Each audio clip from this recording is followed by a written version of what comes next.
Oh my God, first time when we got married, I couldn't believe it. So because when we were dating, I only got to see his parlor. I never went upstairs to his room or anything. So I would just come, just sit in the sitting room with him. We'll go out. We always used to go out, that kind of thing. So when I now got married, first, after honeymoon and everything, we now got to the house. I opened our bedroom, or his bedroom at the time. I opened the bedroom. Half of the bed was full of books.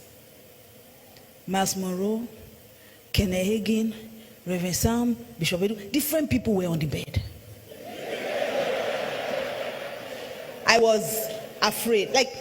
I'm saying it, people are laughing now, but it was 3/4. In fact, why am I saying half? Pastor, okay, let me be truthful. It was, I don't want to make you look bad, but it was 3/4 of the bed.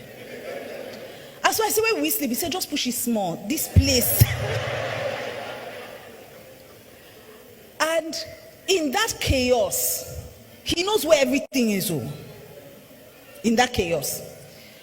When I first got married, my husband would have notes everywhere, like little pieces of paper. You know what? No, it's not like now. Those days, bread used to be. They used to have bread label to be paper, real paper, and then recharge cards were paper. My husband will have all kinds of things there, and I'm cleaning. New wife, you even want to impress your husband. I'm cleaning everywhere. I'm packing things, arranging. My husband will come back and say, "Where's my message?" I say, "Message." He said, "The sermon I'm preaching on Sunday." I said, "I don't know. Where did you keep?" He said, "All those small paper here." So after a while, God said, "Give me wisdom. When I want to arrange our room, I will first use my phone and snap how scattered it is. Then I will arrange the bed. Then I'll use the picture and put the book like this.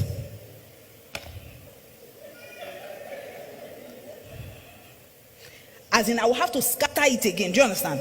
That's how scattered he was. When we now started living together, he started adjusting.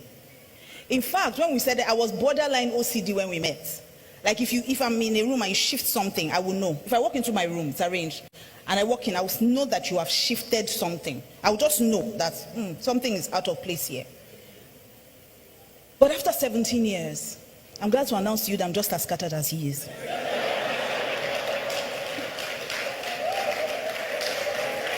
I'm sure people were thinking I would say he has changed.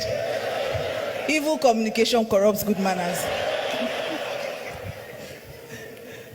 So God brings people who are different together for a reason, so that you can help each other's strengths and weaknesses. So over the years, I wish I could tell that his weakness, but over the years, I found that because we understand the power of synergy, working together, it has helped us move faster, farther together. You know what happens most times is that instead of using your strengths to an advantage, or your strengths and weaknesses to an advantage, what couples do is that they fight. Why does he do this? Why does he do that? Why is he always scattered? If somebody is scattered and he needs a helper, what does it mean? It means that it is where he needs help that he needs a helper. So if he is scattered, instead of complaining, what you do is you arrange. I've never met anybody who employed a help and the help comes into the house. Women, you employed a help and the help comes into the house and say, listen, auntie, you see they scatter. Why you put this thing like this? Carry them now. Auntie, you no go wash plates where you keep for a year. What's be all this one now? Helper. The whole point to getting a helper is that the person gives you help. There's no point getting a driver whom you drive better than. I don't know if you met those kind of people. You say the person is your driver, but you did match brake for passenger side. Doesn't make any sense. So women, the things women or men, I mean whichever way, I'm just used to talking to women. Whichever side that you see that this thing you're complaining about, it means that that's where you are sent to. But what I've noticed women do is that women try to train their husbands and love their children, instead of training their children and loving their husbands. And I'll give you a very clear example. These same scattered arguments, because we get it in counseling a lot. He's so disorganized, he's so scattered. I don't know why a grown man can't pick up after himself. If my man train now 30 something years, he no great train. You say I love him. Now it's not going to work. Meanwhile, your children will throw things on the floor. And you will come in and you will pick it up. You say, oh, Junior, why are you dirtying this place? Oh, don't be a naughty boy. Mommy loves you. Buju, buju, boo. Don't do that again. And you will pick it up. When what you should actually do is make your child pick it up. And you go and help your husband pick his own. That's the way it's supposed to be. But we spend too much time fighting about the things that are not important. So Pastor K and I, when we met, Pastor K has always wanted to write books, but you need to get him to settle down. My youngest child is like him. My only son is like Pastor K, can barely sit down. So getting him to sit down to do anything was hard. But Pastor K can preach a huge sermon, and I'm the writer. So instead of complaining, you always want to write books, but you don't want to sit down and write it. I just sat down and started transcribing his messages. Every book you see, Pastor K doesn't write. All his books, when he finish preaching it, we'll just carry it, put it in my ear. 7 questions as we may ask. Number 1, I could spend my whole life complaining about why don't you settle down and do the things you want to do? When it comes easily to me, the reason why you are complaining about your partner, the energy comes in. Why make him do the things he struggles with when I can do it easily? So that's what God expects. God expects that 2 of you are better than 1. Because the thing he cannot do, if you can do it easily, instead of using it to nag, just do it so that we can move on.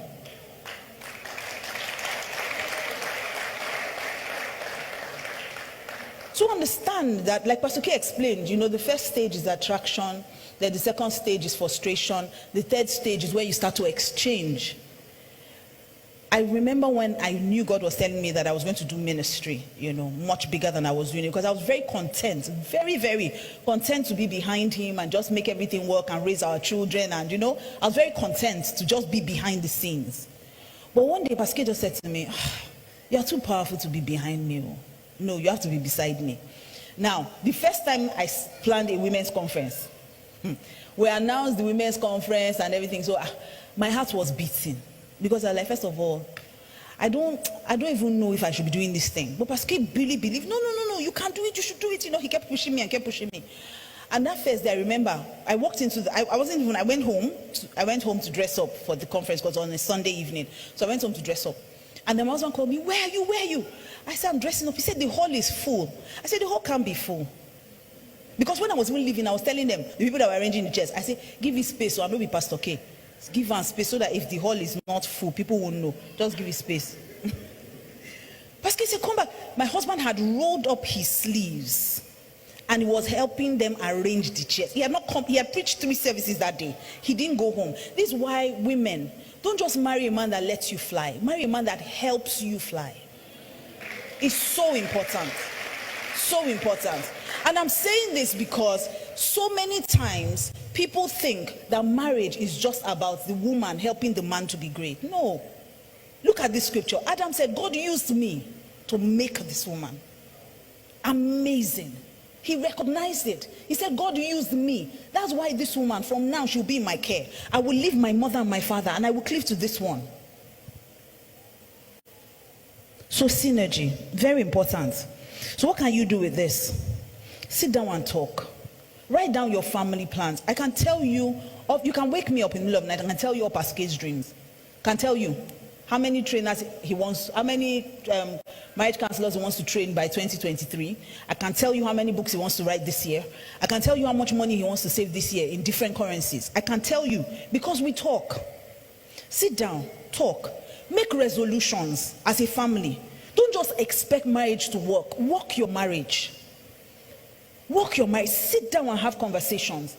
The only thing that can make your marriage the way you want it to is if both of you know exactly what you want from the marriage. A lot of people just move in marriage and say, let's just see how let's see how it goes. We're married. A lot of people just think we married and we have children and they will just, no. There's something both of you were brought together to achieve. Sit down and have those conversations. There's a way you want your marriage to work. Sit down and have those conversations. We had serious conversations when we got married, and that's what's guiding us till now. First year of marriage. I'm the kind of person that when I'm upset about something, I sulk. I don't talk about it. I wouldn't internalize and try to deal with it, and have a plan, either to revenge or forgive. So I would, in the past, that's how I would be. And so when I got married, I can't, to be honest, it must have been nothing, because I also used to be petty. So I'm not even sure what it was my husband did or did not do. Can't even remember, to just show you how unimportant it was. But what I did was, I would start carrying, so what I would do is I would start frowning. If my husband does something, I won't say what it is. I won't even say I'm upset. I won't say, I'll just be carrying my face. How many people know carry face? I'll just be carrying my face. You say, honey, are you okay? Yes. What's wrong with you? Nothing. I will now pass, slam door. You say, are you okay? Yes, now. Is there any reason why I shouldn't be okay? You say, are you sure nothing happened? Like what? I'm okay. They will ask you a million times, what's wrong with you? Nothing. And so I'll be quiet, I'm carrying my face. And I noticed that in those seasons when I'm doing that, my husband will wake up in the morning and be praying in tongues. Worship very loud early in the morning. I did this in the first day, second day. By the third day, I couldn't bear it again. Because, it's not like, you're keeping malice, but you're not keeping malice. You will serve him his food, but you are not really, you are greeting him, but you are not really greeting him. You are gisting, but you are not really. You answer all those monosyllables. Do you want some? No. Can I get this? Yes. All those kind of things. So I just called him. I said, do you know you are very wicked? He said, new wife who I just married. Wicked. What happened? I said, for the past couple of days, I've been upset. I've not been talking to you, and you are just praying. Are you even sure you're a man of God? Like you're praying, blasting tongue. What's? My husband threw back and he laughed. He said, oh, is that what that was? You were angry? He said he thought I was meditating and in the spirit, so he was challenged. So that's why he was reading his Bible and praying. He said, this girl cannot come to my house and win me in spiritual things. And everywhere I go, I tell them that that's the day that I knew that men, they did not day. Do you know the men, they did not day? Yes. So you are fighting with somebody that does not even know you are fighting with them. Somebody who does not know you are angry with them.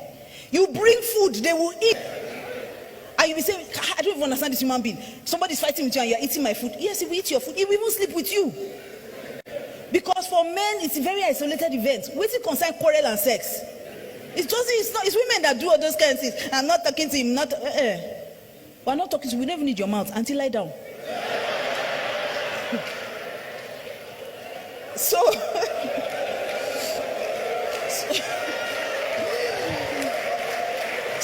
we're going to survive in this marriage. We're going to have some conversations and we're going to have some resolutions. So we sat down and had a meeting. Number one on the list, in this family, we don't sulk, we talk. If something is paining you, say it. If you like something, say it. If you don't like something, say it. Because a lot of people just say what they don't like, but they don't say what they like. I don't like the way you treat me, but you don't tell them what they do that you like. So we've had conversations like that. We don't leave the house without kissing each other. In fact, the other day we didn't know how, how you've been doing something for over 17 years and it just becomes second nature to you. So it's going out, you must stop and kiss me. Wake up in the morning, you must say good morning to each other. And funny enough, my husband wasn't that kind of person. We just wake up and Mama, he's a guy's guy now. We just stand up, they go. I say, Uncle, come. You cannot just stand up and be going. You cannot just wake up and then just enter bathroom and continue your life. I will go there and tell him good morning. He will look at me. I say, good morning. You say, okay, good morning. After waiting day. I say, nothing, I just greet you. He say, okay. But now, he even wakes up some mornings and he's the one that greets me first. So we say having those kind of conversations, settle what you want in your marriage. We didn't even know how far we had gotten used to doing that. One day I was in the kitchen, and Pascal was going out. So he came from upstairs, entered the kitchen. My daughter, at the time she was about 8. She was with her best friend. They were on the dining doing homework. And so Pascal walked into the kitchen, was going out to play tennis. So he stopped by the kitchen. And then I heard, they didn't know the two of them now saying, just watch. You see what they will do now. So Pascal now came and kissed me. And then two of them started laughing. You see? I said, Pascal, see this much today, the gossip also. But it has become second nature. It is the little things. It's not always the big things that make marriage a struggle. It's the little things. It is continuing those little things.